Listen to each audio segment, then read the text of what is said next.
Hey everybody, it's Penny, and I'm going to be reading a scene from chapter 27. And I've tried reading this scene a couple times, and it's been pretty much epic fail. So I'm just going to go with this last recording and hope it doesn't make your ears bleed. Okay, here I go. A few things happened at once.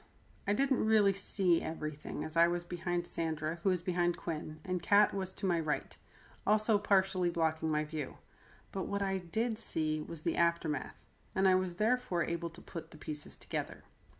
Marie must have thrown a bottle of tequila at one of the skinheads, the one who had been holding Fiona, because his gun went off, and the bullet hit the wall somewhere above the window.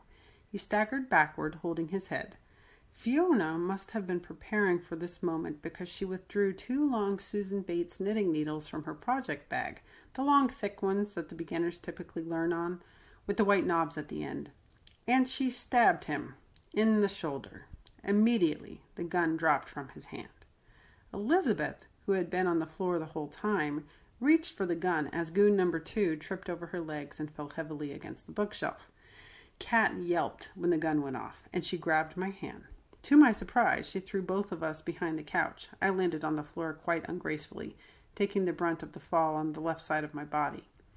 Quinn flipped the coffee table up on its side, presumably to offer a modicum of cover against a potential impending rain of bullets, and he reached for a previously hidden Glock in the back of his pants, training it on the skinheads just as Sam pulled out his handgun. However, before Quinn or the skinhead Sam could fire a round, diminutive and petite Fiona screamed and pushed Sam forward. She was small and he was big, therefore, other than a momentary inability to balance, Sam quickly recovered and turned his rage and weapon to Fiona. At this point, Elizabeth was able to fire one round. It hit Sam in the stomach, and he promptly doubled over with a gurgled curse before goon number 2 reached Elizabeth and wrestled the weapon from her grip, elbowing her roughly in the face as he did so. "Oh shit, ow, that hurt!" Elizabeth cried. Before goon number 2 could raise the weapon, however, Marie and Sandra launched themselves across the room. Sandra yodeling like Tarzan.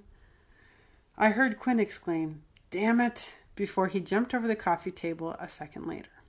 Surprisingly, Marie and Sandra made very efficient work of tackling the big man to the ground. Admittedly, he was still on his knees trying to scramble up when they reached him. And yes, Marie kicked him in the groin area with pointed boots immediately upon entering his sphere of personal space.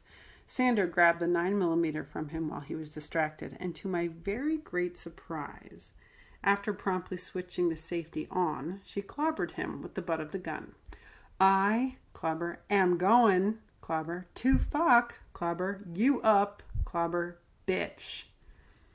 It took me a moment to realize that Sandra was holding the ball of yarn in her hand. The one not holding the gun. She stuffed it in the mouth of goon number 2 even as she brought down the gun for another bone-crushing blow.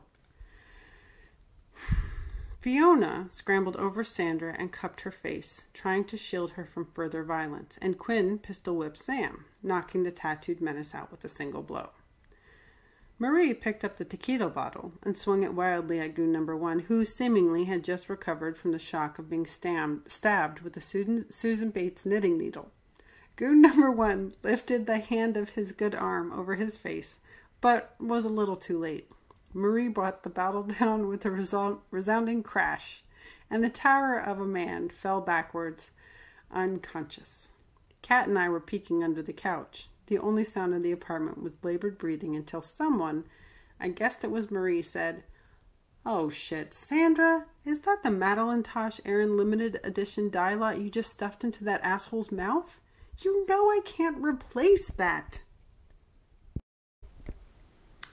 Okay, everybody, so that was my attempt to read that scene, and oy vey, it's not an easy scene to read.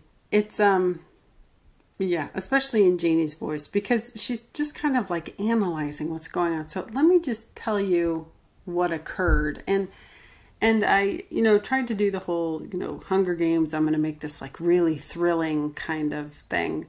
And I must have rewritten the scene, I don't know, 1,000 times. But I was really happy with how it turned out.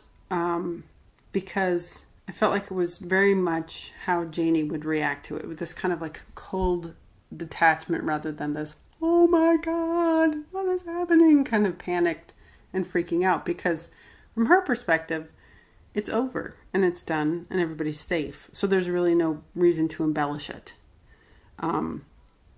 And also, to be honest, it's got to be like one of the top 3 scenes for me from the book. Because in the last line where, and I think all knitters or yarn enthusiasts can say that the fact that anybody would touch a limited edition Madeline Tosh Erin would just be a crime against humanity. And the fact that Sandra actually stuffed it into the mouth of this guy is just the worst thing that could have ever happened. Much worse than getting blood on Susan Bates' knitting needles. So, yeah, that's it. I also just wanted to say thank you all so much for participating in the read-along. I'm sorry that I'm probably not going to be able to be there as much as I would like. And I wanted to say a special, huge thank you to Jen from Back Off My Books, and also to Jamie from For the Love of Books by Jamie. And they really did an outstanding job. And then again, to each and every one of you for participating. And randomly, for reasons I can't really comprehend, loving my writing, which is bizarre to me, but not to you. And so no judgment. Anyway, that's it. Thank you. Bye.